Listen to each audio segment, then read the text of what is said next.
How to fix songs not playing in YouTube Music in iPhone 11, 12 or 13. So let's start the video. First of all,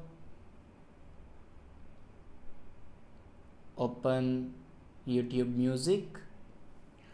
After open your YouTube Music, then on top right corner you can see the account. Now click on your account and then click on settings. After clicking on settings, then click on playback and restrictions. And if you turn on stream via Wi-Fi only option, then turn it off. After turning this button off, your problem will be fixed. If it doesn't fix your problem, then open your settings and click on general. Now click on iPhone storage and scroll down, and here you can see the option YouTube Music. Now click on it. Now here you can offload your YouTube Music app and then reinstall app.